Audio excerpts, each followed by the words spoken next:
வணக்கம் நண்பர்களே, இது உங்கள் புஜ்ஜிமா. நாம நிறைய புத்தகங்கள் படிக்கிறோம், நிறைய நல்ல விஷயங்களை கேட்கிறோம்.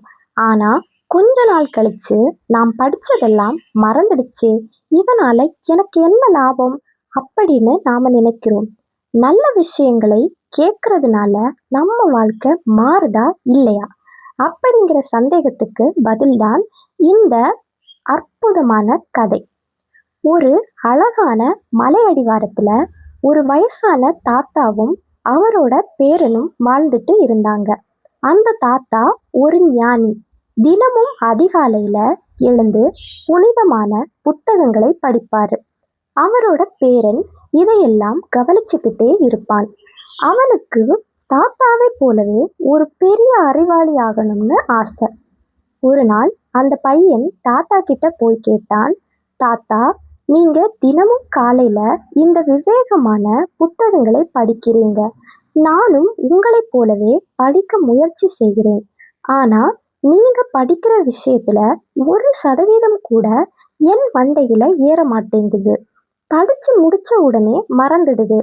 அப்புறம் எதுக்கு நாம இத படிக்கணும்? அந்த தாத்தா உடனே பதில் சொல்லல. அவர் பக்கத்துல இருந்த ஒரு பழைய கரியால் அழுக்கான மூங்கில் கூடையை காட்டினாரு. அந்த சமயத்துல அவங்க வீட்டு அடுப்புல கரியை போட்டு எரிக்க அந்த கூடையை பயன்படுத்தி இருந்தாங்க. அதனால அந்த கூடை முழுக்க கருப்பா அழுக்கா இருந்துச்சு. தாத்தா சொன்னாரு, தம்பி, இதோ இந்த கூடையை எடுத்துக்கிட்டு ஆத்துக்கு போ. அதுல ஆற்று தண்ணீரை கொண்டு வந்து எனக்கு கொடு அப்படின்னு சொன்னாரு. அந்த பையனுக்கு ஒண்ணுமே புரியல. மூங்கில் கூடையில ஓட்டைகள் இருக்குமே, அதுல எப்படி தண்ணி வரும்னு நினைச்சான். ஆனா தாத்தா சொன்னதை மீற முடியாம கூடையை எடுத்துட்டு ஓடினான். ஆத்துல போய் கூடையை முக்கி தண்ணியை அள்ளினான். ஆனால் அவன் 2 அடி எடுத்து வைக்கிறதுக்குள்ள கூடையில இருந்த எல்லா தண்ணியும் ஓட்டைகள் வழியா வெளியேறுச்சு. அவன் வீட்டுக்கு வரும்போது கூடை காலியா இருந்துச்சு. தாத்தா சிரிச்சுக்கிட்டே சொன்னாரு, நீ இன்னும் வேகமா ஓடி வரணும் போல. பையன் மறுபடியும் ஆத்துக்கு ஓடினான். இப்போ முன்ன விட வேகமா ஓடினான். ஆனா எவ்வளவு வேகமா ஓடினாலும் வீட்டு வாசலுக்கு வரும்போது கூடையில் ஒரு சொட்டு தண்ணி கூட இல்லை. தாத்தா, இது சாத்தியமே இல்லைன்னு பையன் சொன்னான். உன்னால முடியும், இன்னும் ஒரு முறை முயற்சி பண்ணு அப்படின்னு தாத்தா ஊக்கப்படுத்தினாரு.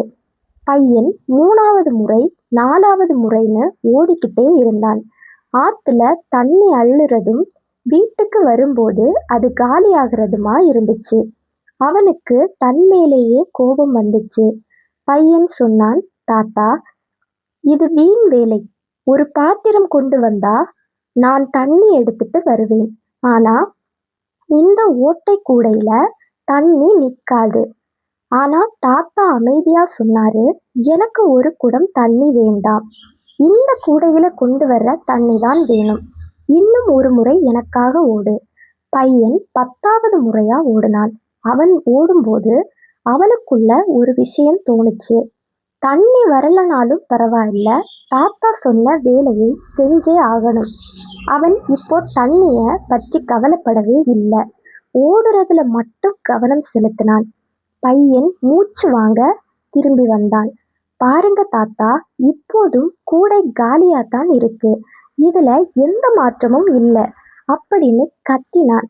தாத்தா மெதுவாக அவன் பக்கத்துல வந்து, கூடையே பாரு, இதுல எந்த மாற்றமும் இல்லையா அப்படின்னு கேட்டாரு. பையன் கூடையை பார்த்தான். அவனுக்கு பெரிய ஆச்சரியம். அந்த அழுக்கான கரியால் கருப்பாக இருந்த கூடை இப்போ ஆற்று தண்ணீரால கழுவப்பட்டு ரொம்ப சுத்தமா புதுசு போல மின்னிக்கிட்டு இருந்துச்சு. ஒரு அழுக்கு கூட இல்லை. தாத்தா சொன்னார், தம்பி, இதுதான் நீ கேட்கிற கேள்விக்கான பதில். நீ படிக்கிற புத்தகங்கள் உன் மூளையில நிக்காம போகலாம். ஆனா நீ அதை படிக்க படிக்க உன் மனசுக்குள்ள இருக்கிற அழுக்குகள் கொஞ்சம் கொஞ்சமா கழுவப்பட்டு உன் ஆன்மா சுத்தமாகும். நாம ஒரு நல்ல விஷயத்தை கேட்கும்போது அது நமக்கு மறந்துடுதுன்னு நினைக்கிறோம். ஆனா அந்த நல்ல சிந்தனை நம்ம ஆழ் மனசுக்குள்ள போயிட்டு வெளியே வரும்போது நம்ம அறியாமலேயே நம்ம குணத்தை மாத்துது.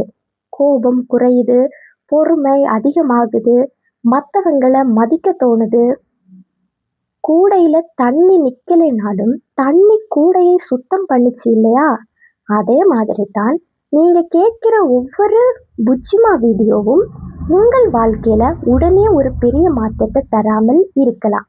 ஆனா உங்க மனசுல இருக்க நெகட்டிவ் எண்ணங்களை அது கண்டிப்பா சுத்தம் பண்ணும். அந்த பையன் அன்னைக்கு ஒரு பெரிய பாடத்தை கற்றுக்கிட்டார். பலன் கிடைக்குதோ இல்லையோ, ஒரு நல்ல செயலை திரும்ப திரும்ப செய்யறதுல ஒரு புனிதம் இருக்கு. அது நம்மை காலப்போக்குல ஒரு சிறந்த மனிதனா மாத்தும். கல்விங்கிறது தகவல்களை சேமிச்சு வைக்கிறது மட்டுமில்ல, அது நம்ம கேரக்டரை செதுக்கிறது தான்.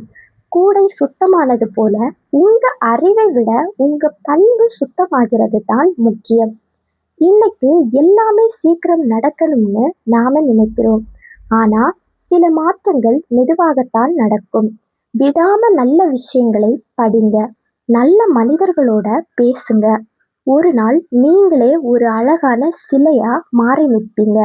உங்க மனசுங்கிற கூடையை சுத்தம் பண்ண நீங்க தயாரா? இன்னைக்கு நீங்க எதை படிச்சீங்க, எதை கத்துக்கிட்டீங்க? உங்களை நீங்களே செதுக்கிக்கிட்டு இருக்கீங்களா, இல்ல அப்படியே இருக்கீங்களா? இந்த கதை உங்களுக்கு ஒரு தெளிவை தந்திருக்கும்னு நம்புறேன். இந்த வீடியோ பிடிச்சிருந்தா லைக் பண்ணுங்க, உங்க நண்பர்களுக்கு ஷேர் பண்ணுங்க. மறக்காம புஜ்ஜிமா சேனலை சப்ஸ்கிரைப் பண்ணுங்க. தொடர்ந்து முயலுங்கள், வெற்றி நிச்சயம். நம்மளோட வாழ்க்கையில கல்விங்கிறது ரொம்ப ரொம்ப முக்கியமான ஒன்று. அது நிறைய பேருக்கு கிடைக்காம இருக்கு. அவங்க எனக்கு ஒரு நாள் கல்வி கிடைக்காதா அப்படின்னு ஏக்கப்பட்டுட்டு இருக்காங்க. நமக்கு ஈஸியாக கிடைச்ச கல்வியை நாம் பயன்படுத்திக்கணும். நாம் என்னைக்காவது அதை பயன்படுத்துகிறோமா? நல்லா சிந்திச்சு பாருங்க. நீங்கள் அதை பயன்படுத்திக்கோங்க. நிறைய பேர், நிறைய பாவப்பட்டவங்க, எனக்கு கல்வி கிடைக்கலையே, நான் எப்படி சாதிக்க முடியும்?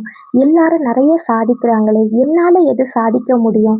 என்னால் சாதிக்க முடியாதா? அப்படின்னு சோர்ந்து போய் இருக்கிற இந்த காலகட்டத்தில் தான் நீங்களும் நானும் வாழ்ந்துக்கிட்டு இருக்கோம். அதனால் கல்விங்கிறத நம்ம பொக்கிஷமாக பார்க்கணும். கல்விங்கிறத மேலும் மேலும் முயற்சி பண்ணி நல்ல வடிவில் நம்ம வடிவமைச்சிட்டு வந்தால் நம்மளோட வாழ்க்கையும் அதே போல் வடிவமைக்கப்படும் அப்படிங்கிறத இந்த கதையில் உணர்த்தி இருக்கோம். இந்த கதையை கண்டிப்பாக ஃபுல்லாக கேளுங்க, உங்களுக்கு ஒரு தெளிவு கிடைக்கும் கண்டிப்பாக.